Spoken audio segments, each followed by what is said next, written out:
Is this that JPP podcast?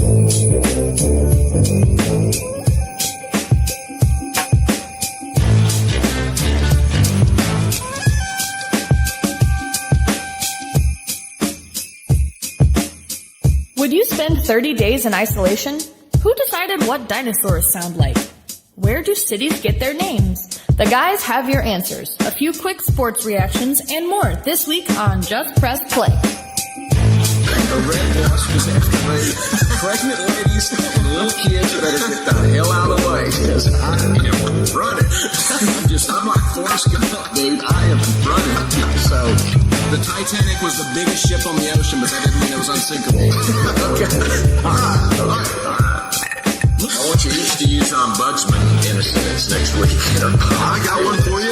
My name is Kevin, the official ombudsman of the Just Press Play podcast. You like apples?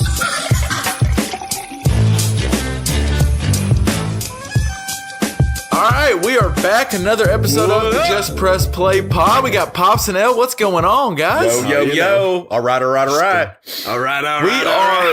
We are interesting. That's an interesting. We'll look into that in a minute. But so we're recording this on Sunday afternoon. What just ended was an abysmal first half, but the Cowboys in overtime. I feel like we're always reacting to a Cowboys game on this Sunday pod, that or the Broncos, and we can get into the Broncos if we want to. But well, let's move on. I want to throw it over to you real quick, Pops. What is Jerry Jones a genius? Amari Cooper was amazing today. Amari Cooper looks like the steal of the trade, whatever the trade time in the NFL. I mean, he looks amazing. He goes up and gets passes when he shouldn't. I don't know that Dak Prescott should throw those, but now the one that he threw that was like a 70-yarder or whatever. I mean, the guy they were showing, this guy's not even been on the Eagles team long. That Busby, right? That cornerback had been on the Eagles team long. The safety is not even really bleeding that way at first. That's where you go with the ball, right? I mean, there's just no doubt. You just give that a shot, and Cooper kind of I do think the Cowboys did benefit a little bit from the Eagles have been so hurt at defensive back, and if you're the Cowboys and you did trade a first-round pick, this is the time for Cooper to shine, and boy, did he. He did. All of a sudden, I love to make fun of him, and I still don't think we have the best coach in the world, and I think Jerry Jones might get his check. He might need to get his checkbook out because there might be big extensions coming from Cooper, Dak, and Jason Garrett soon. Yep. Hey, but one other guy, Ezekiel Elliott, they damn near wore his ass out. I mean, they really did. You could tell he was tired, and I mean, the offense stops. He might have been damn concussed, is what he might have been. And he might have been concussed. That is true. I mean, he got called the penalty on him, right, for putting his he was the first. He was the first offensive player to ever have that called on him. It looked like they both kind of did to me, but whatever. I'm okay with that. Well, but don't do that. But okay, I got you. I'm with you on that. But I'm going to tell you, the offense through the Dallas Cowboys go as far as Ezekiel Elliott's going to carry him. I mean, Amari Cooper's great. Dak Prescott will do some things with his legs every now and then. He will throw a good pass. It's Jalen Smith, Vander Esch, and Zeke. Those are the three guys. I think. I was going to bring up. Sean Lee. We make fun of the Cowboys all the time, and they've made some terrible moves in the past. But in 2016, they found a way to get Ezekiel Elliott, Jalen Smith, and Dak Prescott, and then they got Vander Esch in the first round, who I and other people questioned whether that was necessarily the right pick. I just wasn't sure. And then they'd trade for Amari Cooper, which I, along with a lot of others, questioned that trade. Yep. A lot of the things they've done have worked out pretty well for Jerry and Stephen Jones. I don't know if Jerry Jones is making the calls, but I hope not. I got to tip my cap a little bit to some of the things they've done, because there are some decisions they've made that have paid off big time. Yeah, it seemed like they tried to give that game away today. And I mean, I don't want to this isn't the Cowboys podcast by any means, but God, they almost gave that game away so many times. Yeah, sorry, LJ. Well, it damn sure ain't going to be our Broncos podcast this week. Not after this week. No. If we're doing our job right, we don't mission them on Tuesday. So. So, and then, God, and another, just real quick, and speaking of crazy finishes, so the Cowboys finished it with that Amari Cooper, the corner played it great, tipped it. I felt bad for that guy, and then Cooper catches off the tip. But then the noon games, that Patriots finished down in Miami. As LJ said, you just hate to see it, but New England cannot win down in Miami. I don't know what the problem is. Not at the end of the year. No, it just doesn't happen. But that Miami Miracle, that last play, oh my gosh, I was at a loss for words. Man, as somebody with Gronk on my fantasy team, Tony alert, it was so much fun to watch him not be able to make that tackle. I just loved watching the Patriots. There's never been a time where I can compare myself to Gronkowski, but that's what I would look at if they put me at safety, is how Gronk looked on Sunday. Why even put him there? Of all the people, why put your big lumbering dude? Yeah, like that's not his position. I guess he's hands for possibly for Hail Mary, pass. maybe. Yeah, but they were on the 31-yard line. That's saying that Ryan Tannehill is going to make a 70-yard throw to the end zone on a Hail Mary. Actually, it was a terrible decision to have Gronk in there. He's the possession guy. He's the possession guy. He's not even the hands guy. He's their Hail Mary guy because he's just tall and can go up and bat one down. Fair. But they're not. He's not their tackling guy. He's damn sure not their tackling guy. I can tell you that. As well as Brady runs. Yeah, no doubt. Jeez. I mean, him that angle he took and him stumbling and bumbling and fumbling down as he fell to the ground was it was hilarious. See, I didn't know that till you texted me that. I've seen the play one time live. I've not seen a replay of it yet, and I don't know how. Maybe I've missed it, but I mean, I've seen it live the one time and went nuts. I was like, oh my God, what a play. Well, I think that's what Kenyon Drake, when you do watch it a second time, watch Kenyon Drake. He's thinking, he's got the ball and he's thinking, all right, I need to figure out when I'm going to lateral. And then all of a sudden he goes, wait a minute, that's Gronkowski. Yeah. That's Gronkowski. I can get by him to the edge. Amazing. And then you just hate to see it for such a fan base that gets dreaded so much, that Boston fans, they just don't get to see enough wins. I hate to see them lose the way they did today. I hate that for them. Poor little Boston franchise. Damn. So just to let me keep on my Dallas fandom high I have going this weekend. Did y'all catch what Luka Doncic did on Saturday night? I may have heard a little bit. My man went on an 11-0 run. Yeah. Oh my God. Yeah. He went on an 11-0 run by himself to help the Mavericks beat the Rockets. And I just don't know. Imagine being the Kings or the Suns and thinking to yourself, yeah, I'm going to pass on Luka Doncic, and then having to watch these highlights day in and day out. I mean, he is the epitome of NBA Twitter right now. He's making highlights day in and out. He looks 14. Is that accurate to anybody else? Like, he looks like a child to me. Well, he is. He's 19 years old, and he looks like he still gets his hair cut from, like, Express Cuts or wherever. but he also... He can ball, though. Man, he can ball. Golly. I was looking up his rookie stats so far through, I think, 23 games are pretty comparable to, like, Larry Bird and Magic Johnson, LeBron James, Kevin Durant. A couple of guys who are you decent. May have heard of. You might have heard of those guys. Some names you may know. And all right, so I need to ask you a question. I kind of talked to Dad a little bit about this. As a Dallas sports fan, Luka puts me in a position I've never been in before, which is I'm used to, like, when it was Tony Romo, I'm always defending Romo's terrible plays that he makes at the end, and always saying he's better than we give him credit for, blah, blah, blah, blah, blah. Okay. And I'll go to my grave saying that.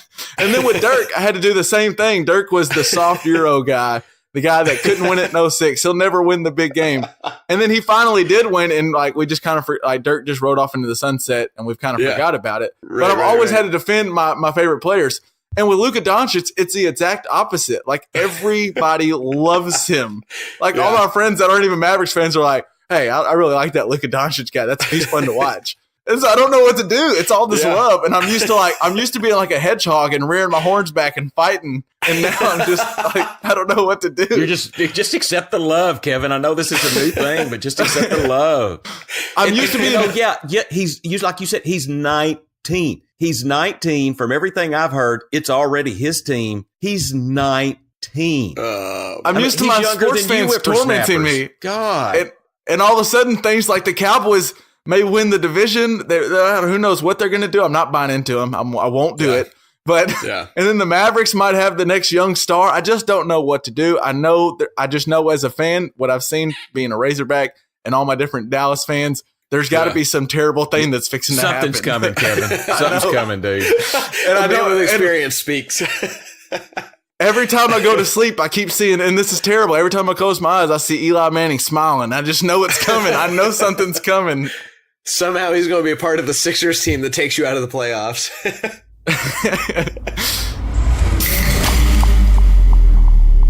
So another big thing that happened over the weekend, they announced the Heisman. Actually, I don't know if the show has ended yet. ESPN does their award ceremony, and my God, it was an hour-long show, and there was just 59 minutes of build-up, and then LJ, did the news break on the show, or did the app release it? I swear to God, I didn't watch the show, but I knew before anybody else did that was watching the show that Kyler Murray won it. Yeah, the ESPN app let me know.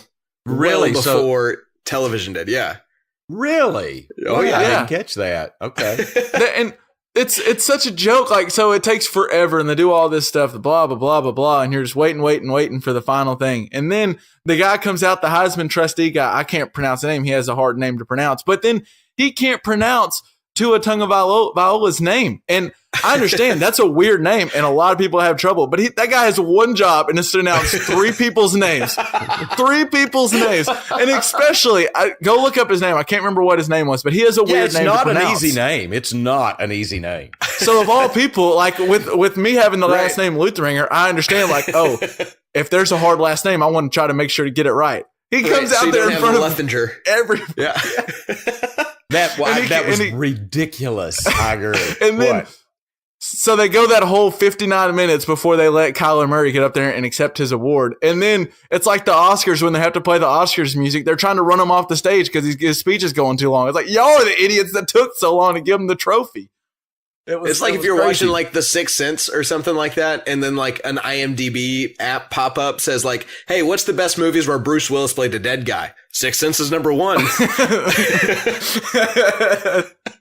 It was just wild, and I got to think, old Lincoln Riley. I mean, it looks like my dreams of him being a Cowboys coach is probably dying because I think Garrett's here for another 5 years. But he's gonna move on right to Cleveland. But Lincoln Riley's pitch right now, if he stays at Oklahoma to quarterbacks, it's like, yeah, so far every quarterback I've ever coached has won the Heisman trophies. So it's a pretty good pitch for him.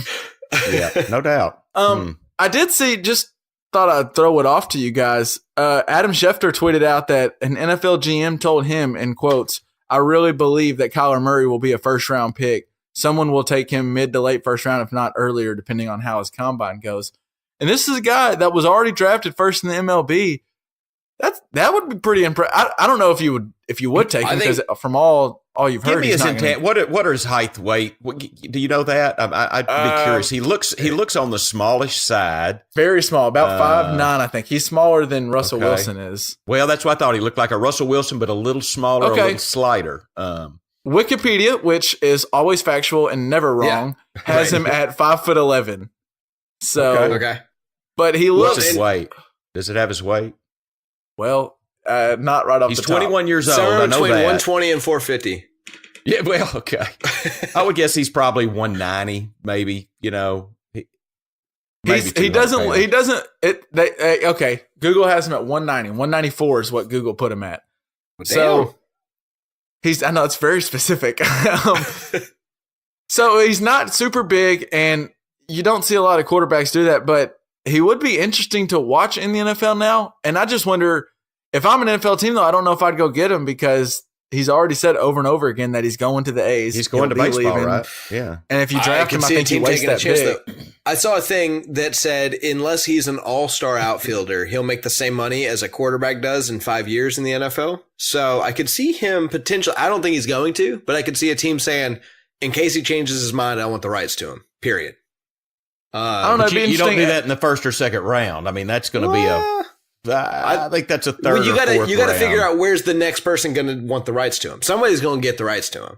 Yeah, and we're just going to have to see where that lands. And if you think that those rights are going to be called for in the second round, you better draft before that. So we got to watch that, and we'll have an over/under for the NFL draft of where he goes. I think that would be interesting. To play that game. Yeah, that'd be fun. It's been a tough go. As far as Texas colleges and figuring out quarterbacks, it's been real rough. Like Texas, the University of Texas has been a quarterback away for I don't know how long from being back. They have talent all over the place, but they can't find a quarterback. And then Texas Tech, they decided to bench Baker Mayfield, and he went on to win a Heisman at Oklahoma. And then Texas A&M decided to bench Kyler Murray, and he went on to win a Heisman at Oklahoma. Like I just can't figure it out down here in the South. But with all good news comes some bad news for old Kyler Murray. And apparently, I don't know if someone was sitting on this or what, but he had to apologize late last night, this morning, for some, what the headline is homophobic tweets.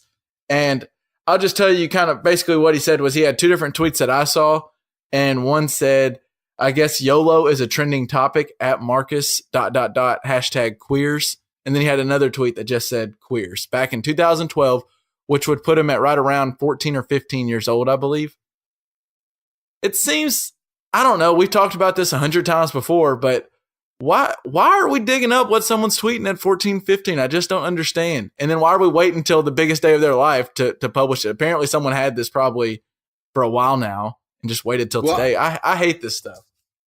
Well, I think one hand is Kyler Murray probably made somebody mad when he was in high school and they said, oh, I'm going to hold on to this just in case, like he's the star quarterback of our high school team. I want to hold on to it. We'll see what happens.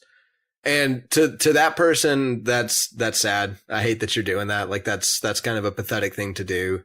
And I feel bad for you, but I will say, we've talked about this before. And so this has kind of stood out to me, and to segue into something that you're probably going to bring up eventually, the Kevin Hart stuff really made me start thinking about, who I've been in the past and how I really should. I'd like to take a moment to apologize for, any Facebook message I've ever sent or anything you've ever heard me say in public that like really sent you down a rabbit hole. I think that hate is a learned trait. And I think you learn that from your environment and being from the South, like we don't treat gay people with the respect that they deserve. I grew up thinking that gay meant stupid or silly or bad. And so I used that as a slur periodically, not to disparage people that liked men that liked men or women that liked women, but to disparage people that I thought were stupid. And so I hate that I used that hateful speech. But I think a lot of people did. And I think that like we're all learning from it. And 10 years ago, LJ is not somebody that I want to put up on a pedestal. And so I think like, don't necessarily, I mean, it's okay. I think we all deserve to pay a little penance for being assholes without realizing it at some point. I think like, I think it might be the right move for Kevin Hart to step down from the Oscars. I think it might be the right move for Kyler Murray to have to apologize for something he said when he was a child. But I also want to say to those that hate those of us that are learning too late, please give us a little bit of time, because I can speak from my own perspective that I've grown up a ton since then. And like really, I love people and I try to never be hateful to any human being that didn't have a choice in what they're doing. And so, that's all I really have to say about it is like, yeah, we all need to grow up a bit from where we were. But on the other hand, those of you that are really angry about this, you have every right to be, but also give us time to get better. Don't hate us for being bad at one point. And just for anyone who is unaware of exactly what the whole Kevin Hart thing was, two days after he got announced that he was going to get to host the Oscars, they chose him. It came out and he started receiving a ton of backlash for a homophobic skit he had back in 2010 on his Seriously Funny, which is kind of what broke him out and got him into being stardom, where basically his whole skit was he was afraid of his son being gay at 3 years old. He was like, I don't want my son to be gay. And then he had some tweets where he used, like LJ said, gay or queer or another term as a way of like calling someone stupid or even demeaning a homosexual person. So that's what came with him. And then the Kyler Murray, as we mentioned. But Dad, I'll just toss it over to you. What are your thoughts on some of this stuff? Well, I do like what LJ said. And to be clear, I want to be honest. I'm not an advocate of the homosexual lifestyle. From what I can tell, it's not the easiest path to take. And it's not that one should always choose the easiest path. That's another subject for another time. I think I have a much better understanding of that lifestyle now, however, than I did when I was 15 years old. And while we're on it, I don't have a problem with any lifestyle that doesn't affect or inhibit me or my family. Yeah. I have many friends that have a lifestyle that is different than mine. I have many friends that have a different skin color than I do. I can honestly say I'm more interested in alternate perspectives than those that align directly with mine. Yes. Now, with all that said, I don't have a problem with Kyler Murray's tweets. he used the word queer several times. BFD. Although he didn't say it and would probably be vilified if he did, I could understand if he said he was using that word like one might use knuckleheads. That's how I read it. It looked like he might have been calling his friends, you knuckleheads, you queers. Yeah. That's how I read the tweets. He seemed to be referring to his friends in a facetious way. I didn't see hate in Kyler Murray's tweets. That's my perspective. Now, Kevin Hart's tweets, they seemed a bit more hateful to me. Yeah, agreed. To be fair, let me tell you that I like Kevin Hart. I really don't have much of a problem with his comedy routine. I mean, walking the line of political and moral correctness with a humorous perspective is oftentimes the best way to shine light on a subject that might need more societal discussion.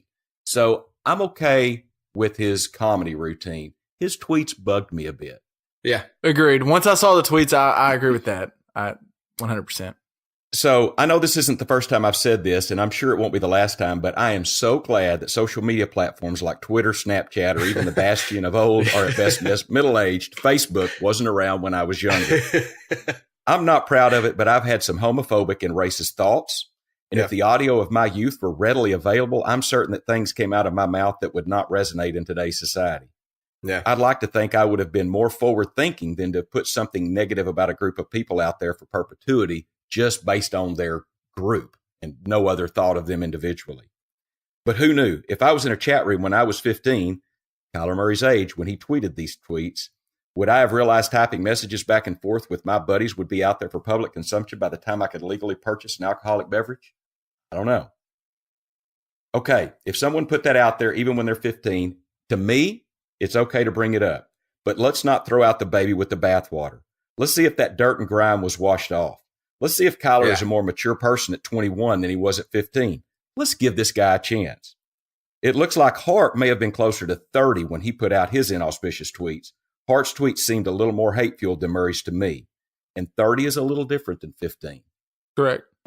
I like Kevin Hart. I'll finish with this. I like Kevin Hart. I think stepping down as host of the Oscars is understandable and quite possibly the correct thing to do. And while it's fair to note that I'm not a member of the group that Hart offended with his tweets, I'm going to hold my judgment of Hart. I want to see how he handles it from this point forward. So that's my thought. I have two thoughts to give to that. I think the most pressing one is I think that Kevin Hart said those things. I mean, what was it, like 12, 13 years ago or something like that? I think they were. When was that stand-up bit? Is what I saw. The stand-up bit was 2010. The tweets were 2010, or they started in 2010, is what I read. I'll say, I think we as a nation has grown up a lot in the last 7, 8, 10 years. And so the difference between anybody that long ago on this subject, I think, is great from where they are now, or at least there's a reserved benefit of the doubt for me to let's see what you are post gay marriage being allowed by the Supreme Court in what was that, 2014 or something like that. I think that was a big thing where we all had to kind of come to terms with where we felt about these things. And a lot of us, I think, came out on what I see as the right side. I'm not trying to make a judgment. If you disagree, I think that's the right side. And then the other thing that I'd like to comment on is you saying the homosexual lifestyle is a tough choice. I just wanted to throw out there for any listener out there. I don't think it's a choice. I think that if it were a choice, then you definitely wouldn't choose it. It's much. We're lucky enough to all love people that are other genders than us, and that's just so convenient and easy. So anybody that has to deal with society not agreeing with them in what they love, I mean, that's tough, and mad props out to you. So I just wanted to throw that out there. That's awful. I do agree with you. I think to say choice, it was, if that was going to be a choice, it probably wouldn't be. If it was a choice, I don't know that you would make it, because it's not. I can't imagine easy. Somebody that's the one thing that really turned me on gay marriage is I felt like if anybody made that choice, then they're stupid, and so many people made that choice.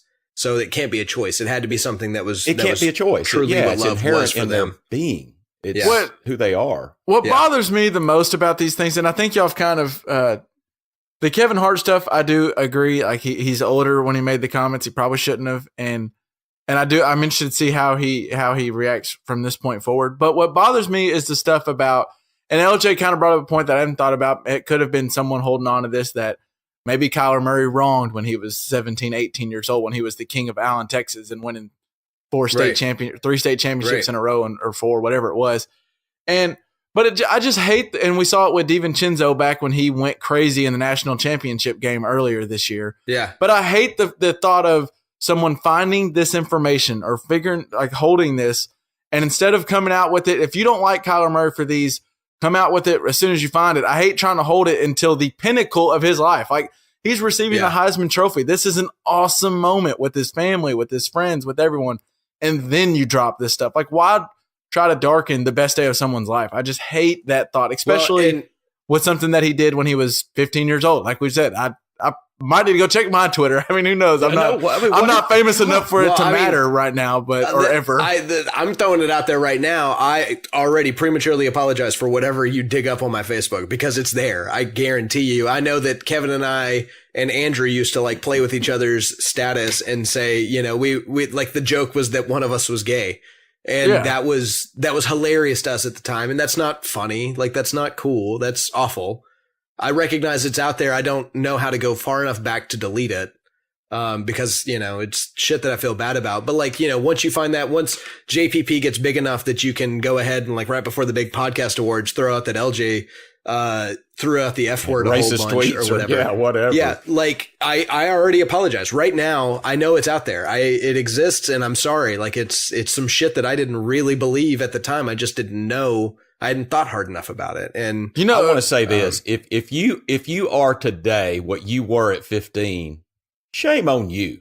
Come on, dude. No, true. Grow up. I mean, if you're the same person you were when you were 15, you're either, there's shame on you. That's Can I just end with this? I think Kyler Murray's his speech at the end was fantastic. He killed it, and like him mentioning out each and every offensive lineman by name, and like it was really cool moment. Cool. I thought he handled himself really well. Yeah, and it was a neat thing. And then to have this, it's got to suck, you know, like at night on Saturday night when he was going to bed, like someone called him like, "Hey, you're going to need to tweet a statement or something, an apology." And it's like, dang, you know, it was a heck of a night. And then that's how it ended. But I think to the other end of it, though, I think we should be held accountable for that shit. I mean, we should be absolutely. If somebody wants to call me out on something that I said, like I'm not going to sit there and hide behind it. And he didn't. He came straight out and apologized. He didn't try to say like, "Oh, I was 15." He just said, "Yeah, I shouldn't have said it. That was wrong." I think that's a good thing, and I think that it's a good thing that the world does hold people accountable, because it feels like sometimes that doesn't happen. And so when it does happen, even when I think it's for the wrong reasons, I still like that our actions are held as something we did, and you can't just ignore it. I think it really shines a light for old Kyler on, I mean, he might need to look at it. Whoever now that he's been drafted by the A's, I'm sure he already has like a team of representatives. Whoever is his representation, his agents, someone dropped the ball. I just don't understand how all athletes don't have someone saying, "Hey, let's go look through all your tweets right now, all your stuff, and get them deleted." And then Kevin. I need to get my website. I got the name. Yep. Tweetdelete.com or something. I need to start this, and we need to get this running. It's just it's dumb. But now think about it. They may have gone back and looked at that, but someone screenshot it. You're not gonna bring it up because you know what I'm saying. Yeah, you don't want to bring attention to something that you bringing it up. Maybe well, that's the other thing is like I've seen a number of times, like especially, I mean, when it comes down to like headlines in articles and reporting, you'll see somebody change the headline, and then the fact that they changed the headline, they slightly changed the wording, becomes bigger than the story that they wrote. Deleting a tweet is a big deal, even if it's something that's like inoffensive. Like if you're big enough, people notice every tweet you delete because somebody is saving all these things, and they're like, someone screenshotted let me just go check if the 14-year-old Kyler Murray tweets are gone. And they are. Okay, well, now's the time to go ahead and say, see, he even knows that he's a piece of shit or whatever. Like, yeah. So, golly, I just know I've said things I wished I could take back. You know, it's the warning. God, there's not a recording of it. It's the warning they tell you, like they told us back in high school and they told us in college and stuff. And it's once it's out there, it's out there. And Like you said, Dad, it's a different time. Facebook and Twitter is awesome, and I think social media does a lot of good, but it's its own beast too, and you got to be careful. That's right. Yeah. Okay. Yeah. I have a question for you guys, and completely changing topics. But This is as good as tacos? no, for 30 days, would you do this for 30 days? Go in complete darkness and with no interaction to any humans or technology. You're just in complete darkness, but you do have a bed and a bathtub and food for 30 days for $100,000. Would you do it, Dad? No, not for 100,000. Not for You 100,000. wouldn't either, get it up LJ? there. Get it up there a little higher, maybe. But Before you even named a number, no, I don't care. You can name any number. That is like, that's inhumane. That's awful. Well, I stumbled upon this. there might be a number for me, Kevin. There could be a number, but 100,000 is if anyone's not out there close. paying, don't talk to me, talk to Pops. Well, there's 30, a number. 30 days. I mean, 30 days for $100,000. The $100,000 would change Kevin's life real quick. I mean, Yeah, but 30 days in darkness with no interaction with anything else, like that would change You might Kevin's be life for a long time. insane when you. yeah, finish like I that. don't know. Yeah, I don't. There's a lot of thoughts that go on in his head. If I'm stuck with this just only for 30 days, this might not be good for me or anybody. But If I ever go wanted to prison, I'm going to behave carefully because I don't even think I could take solitary for a day. Like, I'm I can't scared do of it. solitary. Yeah. well, the reason I asked the question My is thoughts are because the worst. two top poker players, one named Rich Alati and Rory Young, made a $100,000 bet on whether Rich Alati could do this, whether he could go 30 days without any interaction. And the way it came up was they were playing poker. Well, obviously, they're two poker players. They were playing and they were just talking, having a conversation. And Alati said, I think I could do it. It would be like if we just brought this conversation up jokingly. And Alati said, I think I could do it. I'd do it for $100,000. And so Rory Young said, I bet you, because that's what these guys do. They gamble. He said, I bet you $100,000 you can't do it. So they do it. And here's some of the rules on it. So Alati does have a bed to sleep in, a bathtub to bathe in, and food in a fridge. He also gets food deliveries, so he's always able to eat, but they're randomly. And when it happens, he's moved to a different part of the room where they shut it off, and someone else comes in and puts the food in the fridge. The reason they do it randomly is so he can never have an idea of what time, what day, how many days he's been in there. No. So he has no idea. This happened, I believe it started on November 21st. So he's got about a little over a week until he's finished, reportedly. And the only person that can call this off, because no one's interacting with Alati at all, the only person that can call it off, and I wanted to get your reaction to this, Pops, his dad is the only person because they have a very close relationship. And his Pops actually has a 24/7, always, he can always check in on him, feed. It's real grainy, but he can see his son at any time on the computer. And I thought that sounds like punishment, that he has a little thing where he can watch his son in confinement. Suffer. Yeah. God, yes. I don't know. It definitely intrigued me because I kind of, at first thought, $100,000, 30 days. Hell yeah, I'd do that. But then the more I thought about it, I was like, a week would seem, I bet days seem like eternity when you're in darkness for nonstop. So you don't know when, you there's don't know whether it's been a week or a day. That is insane. You have no idea how long you've been sleeping for. This guy who runs this YouTube channel called Vsauce, I'll make sure that it's in the show notes. But this guy made this video about him being locked in solitary confinement with white lights on 24/7 for I think 48 hours. And he loses all sense of time by about hour 36. He thinks he's been in there for about 3 days at that point because because you have nothing else to do but sit there and sleep or work out. Well, that's what would drive me crazy. And so, yeah, you lose track of what day it is. You have no idea. It's gone. Yeah, like you go to sleep and you don't know if you slept for 10 hours. Did you sleep for 2 hours? Did you sleep? I mean, you just have no clue.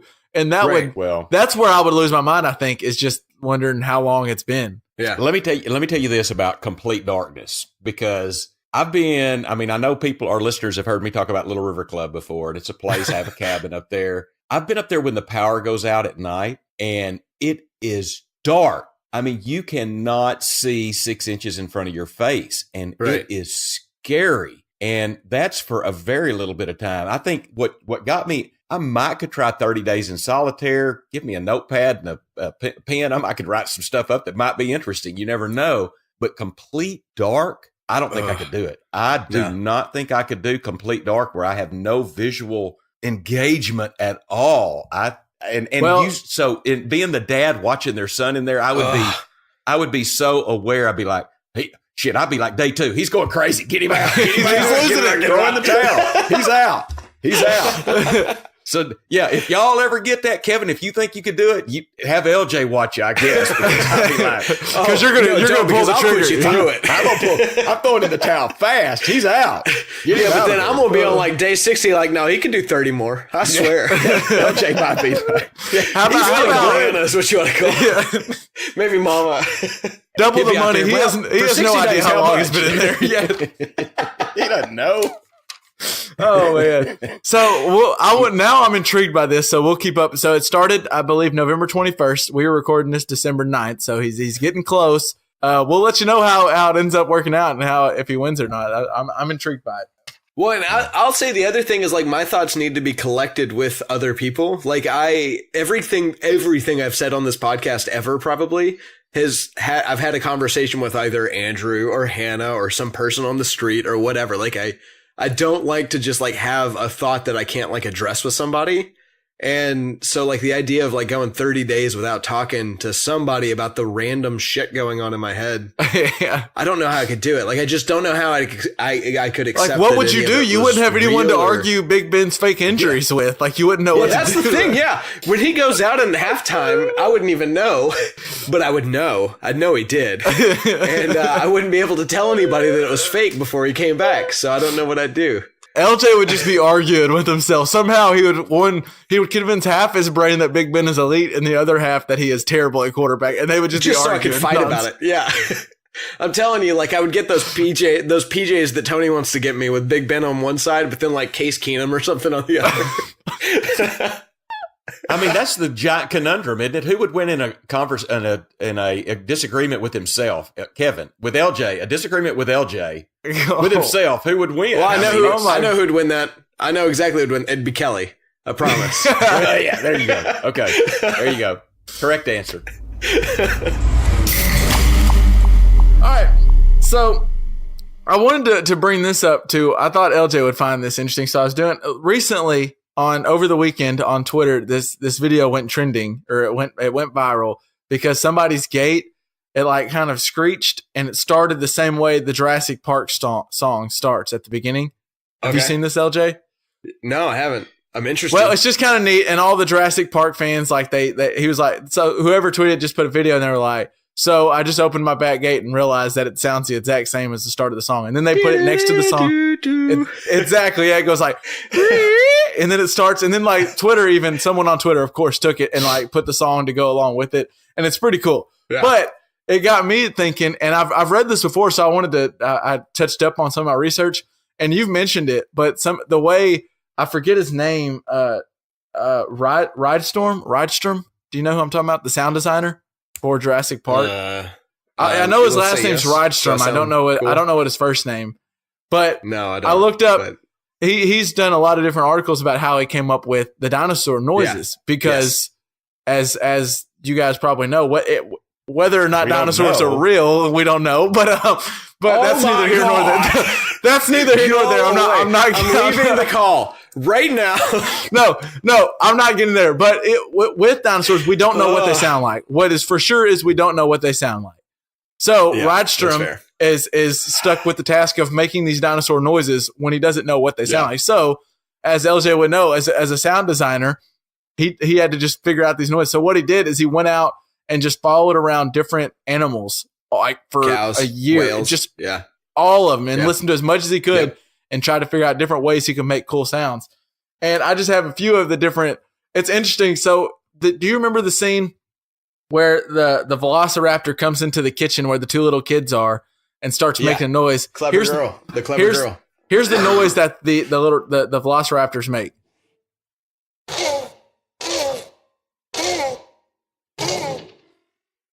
Well, now Rydstrom has told people what those noises are. That in particular is two tortoises mating.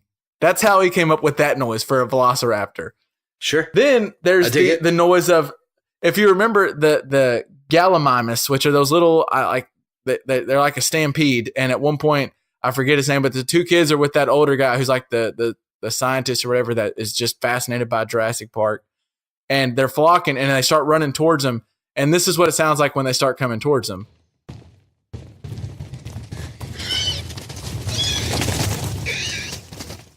If that noise sounds like horses running, that's because the stampede is similar to horses running. But that noise, the squeal they make as they run by, is actually a female horse in heat. He said that while he was studying different horses, there was a female horse and a male horse got too close and it started making this weird noise. And he asked the guy he was with, what was that squeal? That squeal is what I want in my movie. And they told him what it was. And he was like, okay. And it fascinated me hearing some of the different ways, some of these different, he got these animals' names. And just, I don't have the examples of them, but the T-Rex roar was actually a baby elephant's roar slowed down. And it was definitely mixed with a cow, by the way. Was it? Definitely okay. a bull at least, but yeah. And then the T-Rex, when it rips, it knocks over that potty or whatever, that big porta potty, whatever it was, and the lawyer sitting there on the pot, and then he rips them and starts tossing them back and forth. Rydstrom said that noise came from, he said actually that came from his little Jack Russell Terrier. Back when he used to play with his little toy rope, he would shake it apart like he's trying to rip it apart. And he was like, I just recorded it one time, and that's how I came up with the T-Rex noise. And it just was neat. All these sounds that sound like I could get behind that being a dinosaur are just these different everyday noises that go on. And some guy, I just think it made me fascinated by a sound designer's job even more so. The more I've talked to you and then reading that, like, dude just went through listening noises, and every time he heard one neat, he's like, oh, I want that one to be something. And it was just cool. Yeah, I mean, I think every sound designer's got their tricks that they like recognize. Like they find weird things that work for them in whatever situation. Like I know that if I ever need like a banshee squeal, the best sound for it is rubbing dry ice on a piano string. It's fantastic. And then if you ever need that, like, and if you ever need that like dramatic like Hell's Kitchen sound, take a cymbal, like a drum cymbal, and rub a violin, a bow on it, and it goes vroom, in like the perfect way. It's amazing. So that is fascinating. Well, and like, so one of my favorite like history things is like if you take like a spring and thump it, that's where they got the sound of lasers in Star Wars. And then the other one is the sound of doors in Star Trek are envelopes opening. That's how they got those sounds. It's fantastic. I once talked to someone doing a play. There was a play coming up to Fayetteville, and they were showing some of the ways they come up with the sounds, because a play's even more interesting to me in ways, because like a movie, they take like, the baby elephant and slow down the roar or whatever. Yeah. But like a play, they're reenacting those sounds somewhere, someone in the back or something's doing that live. Sometimes, and he showed me Foley. I couldn't remember what the sound was exactly. I think it was something of a train, like the tracks moving or something. But they filled up, and they showed it to us, and like we actually got to reenact it. But they filled up a bag full of nails and hit it with the hammer, and that was how they came up with the different sounds. And it was just, I just can't imagine someone's thought process. Like someone is sitting there in a room, just putting these, like someone thinks, I want to see what it sounds like to put a bag of nails in there and then hit it with a hammer, and then they do it, and like that's the sound. But that's the thing, so all of my people, we just sit there and play with microphones all the time. And so like one of the things, like, so if you ever hear like a bullet in a movie, 9 times out of 10, that's somebody throwing a nail past a microphone, because it makes the perfect, like it displaces the air just perfectly to give it that kind of ricochet sound. It's amazing.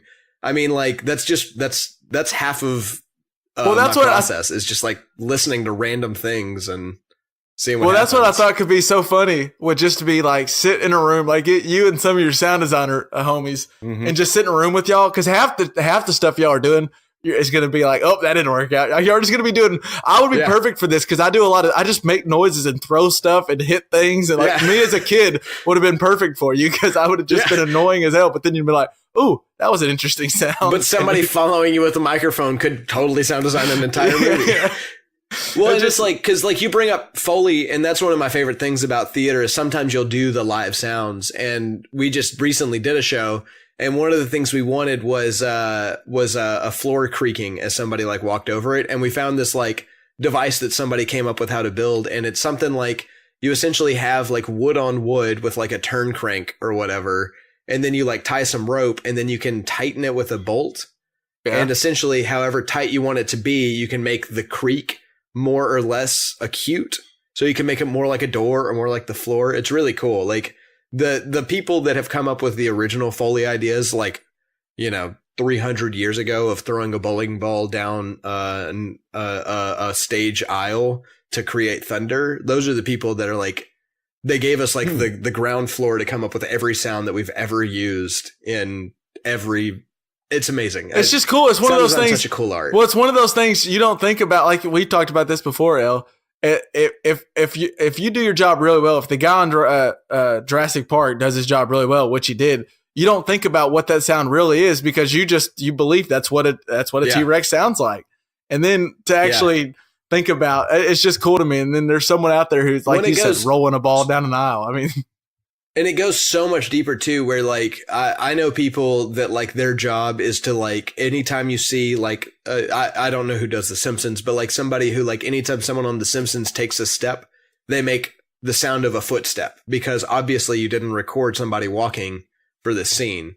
But it also happens in every movie you've ever seen. You have like these mics above people's heads where you're picking up the dialogue, but you're not picking up every noise of the desk drawer opening or whatever. So somebody's going through and like recreating those sounds while watching the movie. It's the sound design world is incredible. It's ridiculous the lengths people go through just to make things sound Think like about normal. It. Kevin, he just hears things different than we do. Yeah, he hears noises and he's like, oh shit, that's a great noise, and we don't even. Things will stop me in my life. Like the bus brakes, I'll be like, oh God, I didn't bring my microphone. Damn it. And then sometimes I also can't just watch a movie in the same way that you guys get to, because I'll sit there and be like, was that really the best choice for that door? Because it didn't sound sad enough to me.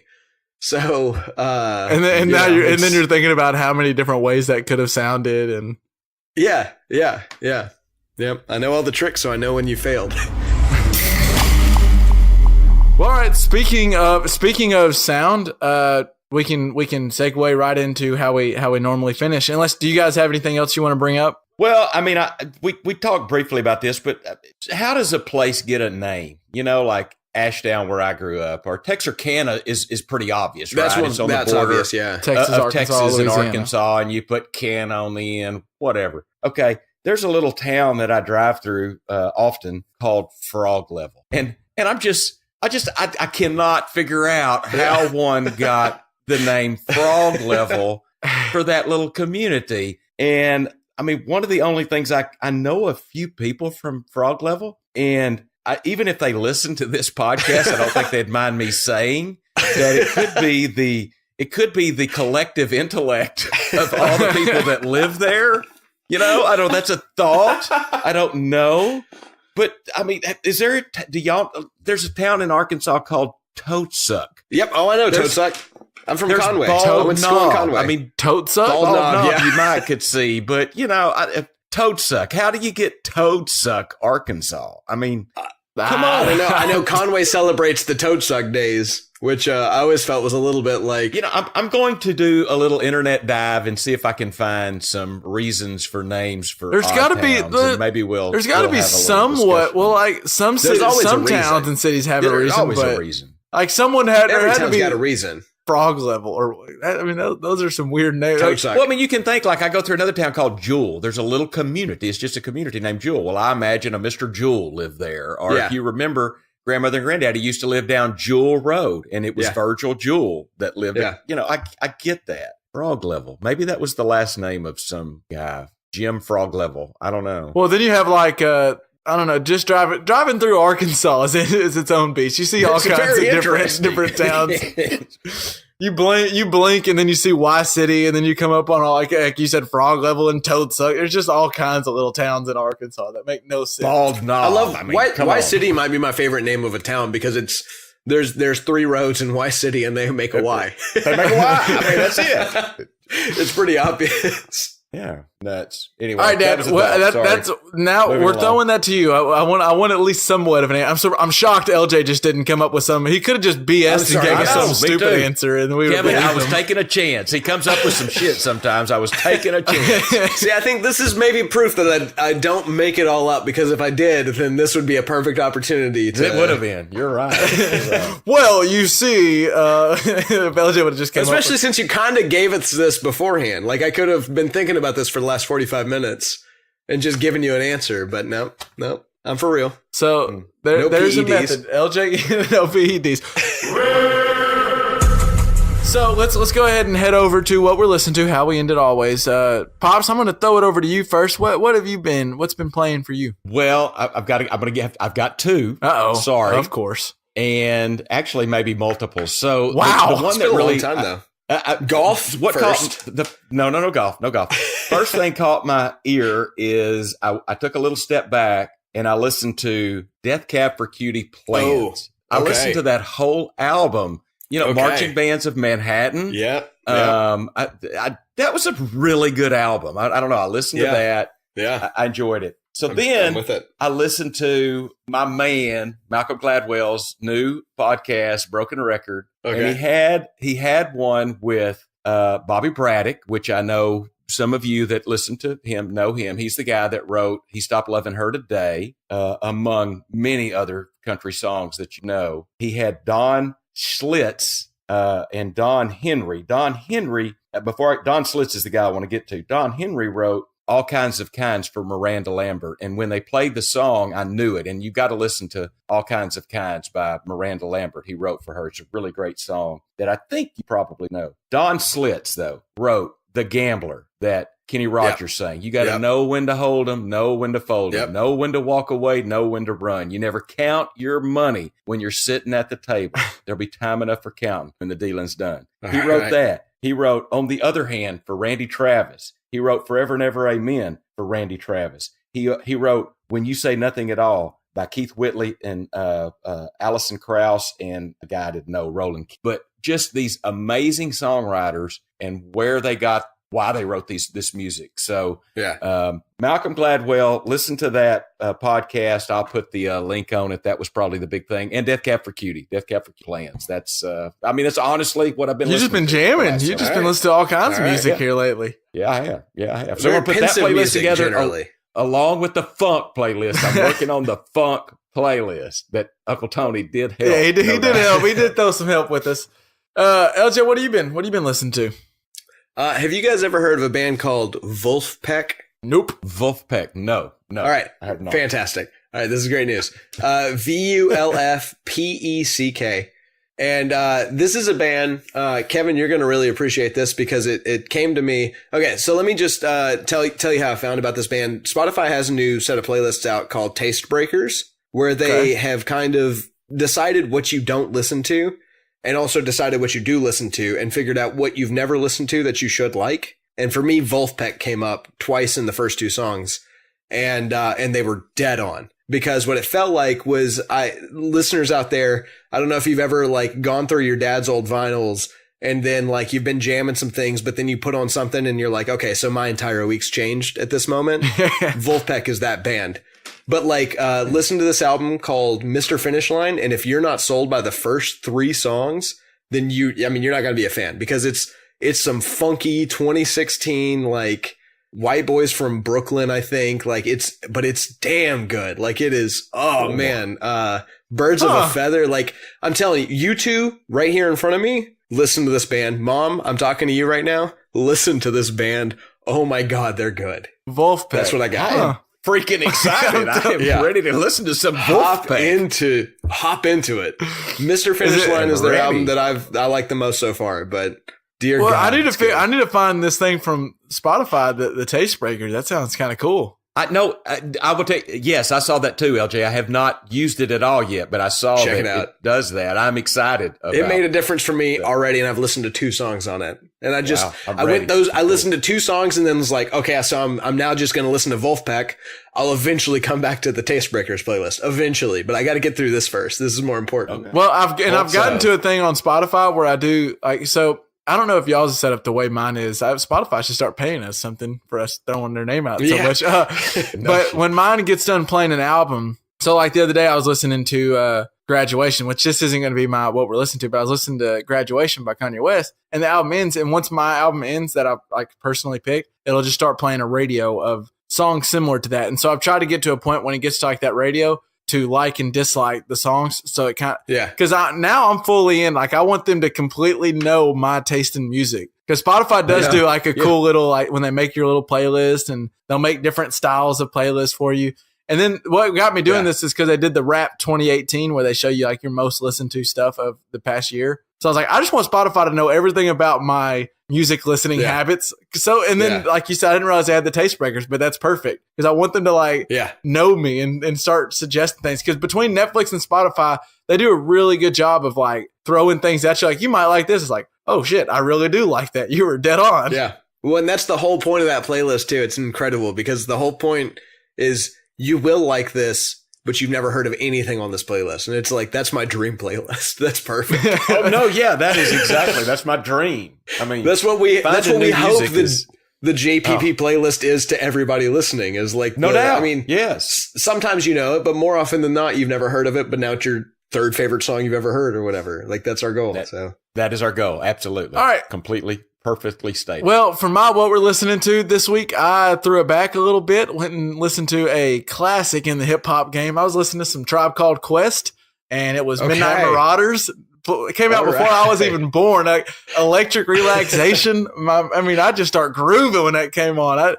I had to listen. I think that came up on a radio, and then I was like, "Oh, I'm just gonna go throw that album on." So I just threw it on the other day. It was just jamming to some Tribe. That's what I'm talking about. But now I am gonna throw on Wolfpack because I just have to see what's going on here. I want your book report before this podcast hits the air. I want to know if you guys are into it. I swear to them tomorrow. I swear you're gonna love them. Yes, I can't wait. Freaking can't wait. Who's playing football tonight? I may just eschew the football game and listen to Wolfpack. As we're recording this, we got the Bears playing, so you can just mute it and watch the Bears Rams and just put some music in. Bears. Okay. By the way, I watched this video. Team. We should totally put it on because I thought it was fantastic. It was about how the Cowboys figured out the Saints and exactly what they did to shut down the Saints. Yeah. And also they ended the video basically saying, and the Bears can do this. So like, we'll see what happens. But it was fantastic. I also kind of thought, like I heard people saying like, yeah, the Cowboys showed how to beat the Saints. Well, you know who else just watched how to beat the Saints? Was Sean Payton, a mastermind. So he just figured out how you beat them and he probably fixed it, but we'll see. Well, and that's the idea of this video is that the Saints are really predictable on third down. And the Cowboys figured it out. So we'll see if they ever are that predictable again. I don't know because the Bucs held them down. We'll talk about this Tuesday. Yeah, we'll get into it. Yeah. We got the Super Bowl favorite Cowboys. I'm sure we'll touch it. We'll touch on them coming up. Jason Garrett might have his contract extension by the next time you hear our voices. So I think that'll do it for this week. We will see you a little bit later. Peace out. Peace.